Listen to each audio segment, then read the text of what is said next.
Hello, Facebook 5 Steps to Connect live community. My name is Allison Livingston, and I am wanting to let the world know what I wish I had known when my kids were much younger. And today we're going to talk about our inner critic that tries to protect us and can sometimes have a harsh voice as they attempt to do this, and what even is an inner critic. So we're going to talk about some of those things. So I also work at 1440 Multiversity and had the honor of hearing Liz Gilbert and Cheryl Strayed do part of their program that they were doing from Thursday to Sunday this weekend. And so I'm going to share a little bit about that experience because it was so impactful to me and my own journey, and as I bring this work into the world. One of the things is that Liz said, and there was a room full of 600 people, that without exception, we have all felt pain and been hurt, lied to, betrayed. Some of us have been abused, so many different things. So it, and she said, again, it wasn't a probable that many of us in the 600 had experienced that. It was 100%. And so what I'm really curious about with all this work, with the 5 steps to connect, become the CEO of your reactions, is what we do with pain. And the inner critic plays a part.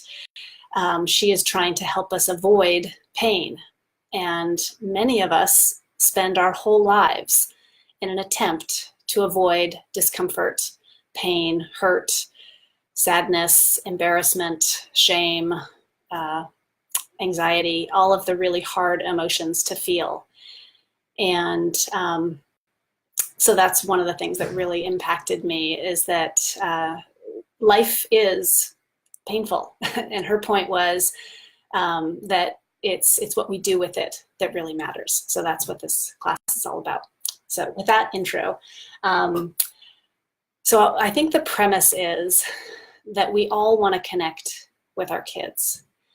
And I know this was very true for me, and I was having difficulty with it, which is why I started all this work, first with nonviolent communication, then with Brené Brown, and a number of other gurus. And so we want to connect with our kids, all is going well, and then something happens. As I used the examples last time, our child doesn't get what they want in the store. They want a toy, and that's not part of the plan. Or they fight with their siblings when all you want to do is have a fun family outing. Or the neighbor says, how could you let your children play in the street? And judgment and shame wash over you. So again, something happens to disconnect us. We go off track from the connection we want to feel with ourselves and with our kids. And it happens because of a stimulus. We get triggered, we activate. It activates our limbic system that tries to protect us. The voice of this is the inner critic. And the challenging part about the reaction is that it's mostly unconscious. It happens our children, or we're in a store and they don't do what we ask them to do. And then so many things happen in a split second. So the first is that we have a limbic reaction. We often get hot. Our heart starts beating quickly. We lose all blood to our frontal brain, which is where we think. And we feel like lashing out. We feel like defending because we're feeling threatened. We're feeling like that wolf image that I had, that there's a problem, that we're not safe. So what we tend to do is, if our child is not agreeing, we say, how could you, after all I've done for you? Or we label them, you are such a naughty boy. Or, if you, your sister, this. You know, we go like this, and the energy goes out because we're feeling under attack. We want everything to be peaceful. It's not. We're activated. So I want to review the things to do when you're in a reaction, and then we'll go on to what the voices and the thoughts are that come up. So as I mentioned last week, and this is one of the things I just want to encourage you, because when you're in a reaction, you need to get your limbic system back to a calm state. And the way to do this is to get it oxygen. So belly breathing, I love, because it is part of the paradox or the counterintuitive thing that we have our stomach go out as we breathe in. That seems just backward to me, because usually we breathe through our chest. And so I would love you all to try it with me. You're feeling reaction. Your child has just done something awful, and you are furious, you're scattered, you're frustrated, you're feeling all the feelings. Try breathing in and pushing your stomach out, and then let your breath come back. Breathe out. Then breathe in again with your belly going out. Hold, and then breathe out. So that's belly breathing. The other is the body scan that we talked about last week. And if you're in a heightened, triggered situation where you don't have a lot of thoughts, you just have, you know, how could you? How could you have broken that? How could you have made that mess? You know, what happens when you feel triggered? Think of the last time you were triggered today, and try to remember that moment, and then do a body scan. And what a body scan is that you, from the top of your head to your toes, you scan what is happening with my body. The biggest, best areas to focus on is what's happening with your breathing, what's happening with your heart rate, what's happening with your tension. Is it in your jaw? Is it in your shoulders? And what this does is it gets us out of the fight, flight, freeze reaction, where we may be inclined to put our energy out and blame, shame, judge, attack. And that just makes the whole situation worse. So when you do a belly breathe or a body scan or a broadcast, what you are doing is you are helping yourself get back to the present moment. You're telling your parasympathetic nervous system that all is actually safe. I know it feels traumatizing, it feels awful, but it's actually safe. So it's okay to be here. So breathe into it. Scan your body, notice your jaw, notice your stomach, and just be there. The broadcast sounds something like the siblings are fighting, and you go, wow, I'm feeling really upset right now. I had hoped that we would all be able to get along. I know you guys are maybe tired and hungry, maybe you're bored, but this is just really hard for me right now. My heart rate is going fast. My breathing is just crazy right now, and I'm really feeling frustrated. This is all my stuff. I'm not going to dump it on you, but I just need to let you know where I am. I'm going to take 5 belly breaths. The last one we talked about is care, and that you want to give yourself a gesture of support. Put your hand on your heart and just say, I'm okay. I'm okay. We're all okay. We're going to get through this. This won't last forever. We're not alone. So it helps you get to the present moment so that you can actually work with your reaction. Because what your reaction is doing is having all this pain, shame, fear.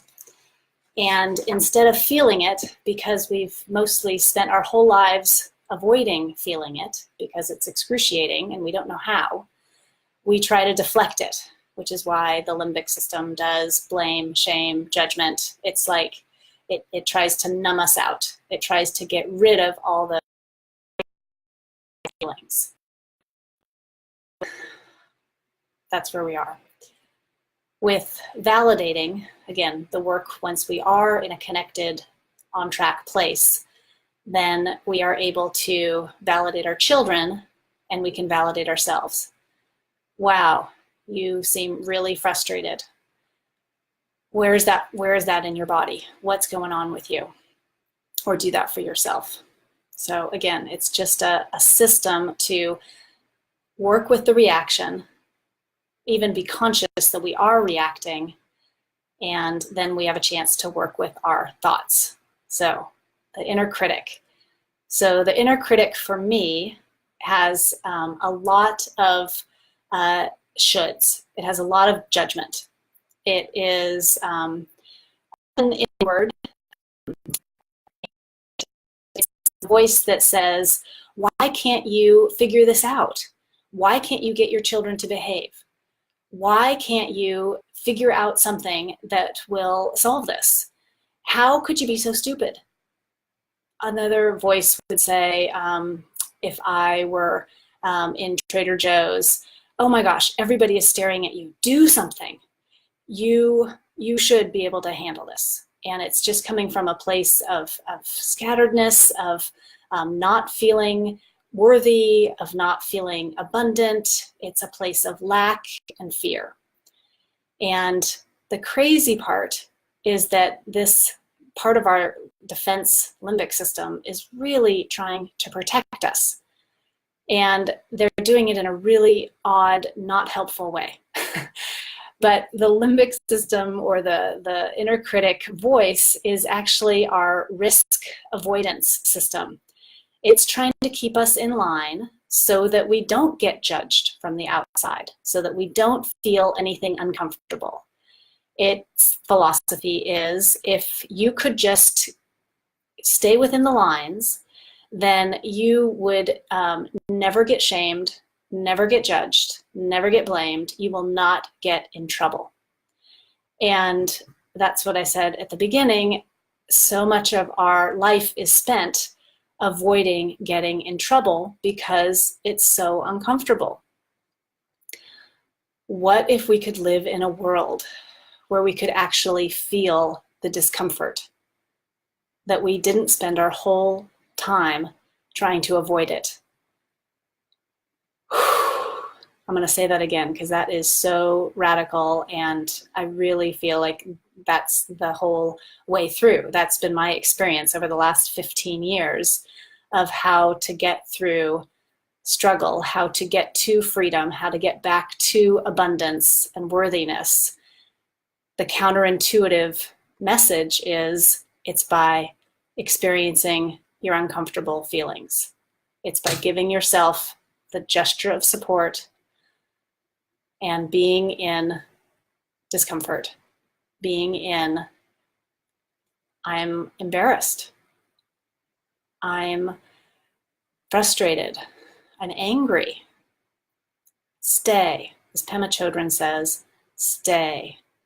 And the crazy thing that I have discovered is that if you're able, again, in the beginning, it has to be often with support. Again, supporting yourself with a loving gesture of learning to be with the uncomfortable emotions, then they will melt. And the challenge is that we have the inner critic voice. So the uncomfortable thing happened, the stimulus of our child said no, or our neighbor judged us, or the children started fighting and we got activated. So that's the first thing that happened. The inner critic puts a layer of additional pain on top of that. And it's all the thoughts we have about comparing ourselves. Oh, other moms would be able to handle this. Oh, my mother-in-law is watching and I can only imagine what she's thinking. Or how could I be so stupid not to be able to get through this? All those are the thoughts that we put right on top. And the inner critic is the one that just keeps hammering them. So how to work with that? Let's talk about that. It's not rocket science. It's the practice of getting back to the present moment so that you can notice that those thoughts are your thoughts. You have a choice about what you think. You can go towards judgment, shoulds, fear, lack. And that is a very, as Tony Robbins says, we have a highway to all of that: fear, lack, judgment, should. And we have a small country road to love, compassion, abundance, worthiness, acceptance. So our lives are about realizing and noticing when we're in reaction. I'll tell you the steps. So the steps from unconscious reaction to conscious choice are, first, to understand how our biology and our limbic system work and how pain is inevitable and it is part of life. And so what support can we give ourselves? What practice, what support tools can we, so that we can actually experience it? So the first is understanding. Then the second, once you understand, then you can start to notice, especially with a body scan. For me, maybe for you, it's noticing your thoughts. If you get to always or never, if you get to blame, shame, judgment, you can start to notice that. Then once you've been able to notice it, then you can start to name it. And all along the way, you work on making repairs after you've messed up again and you have gotten angry at, shamed, blamed your child because of your own upset. I feel like I'm going too fast.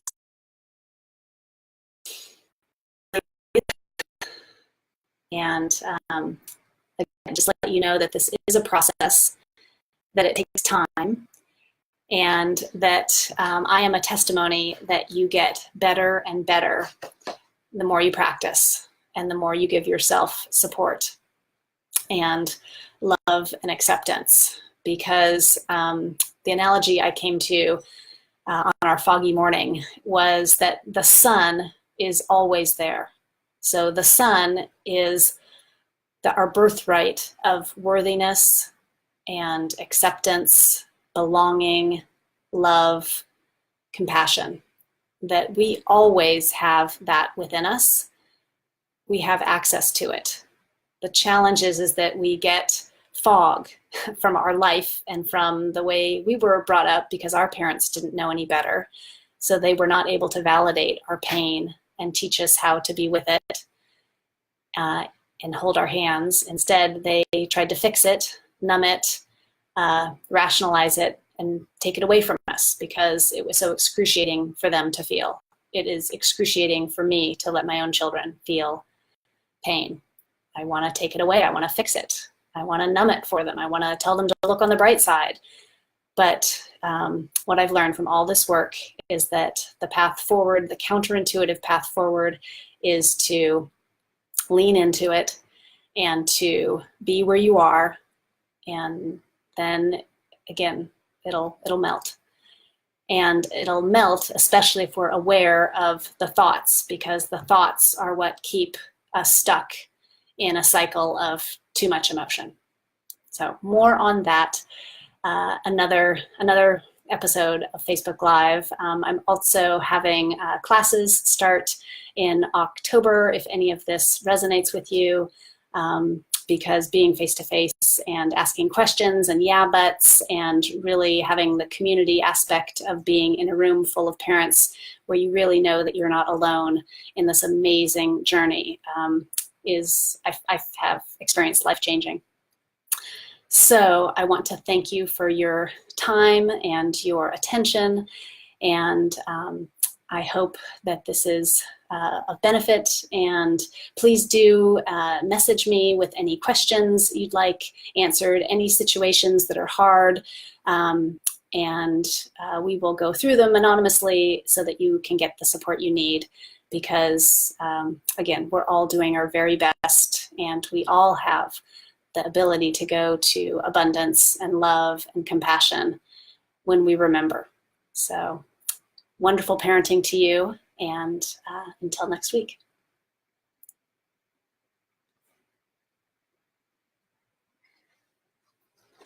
And remember, they said it cut off, so I'm going to add a couple of extra minutes so that you get the whole broadcast. Again, thanks for your time.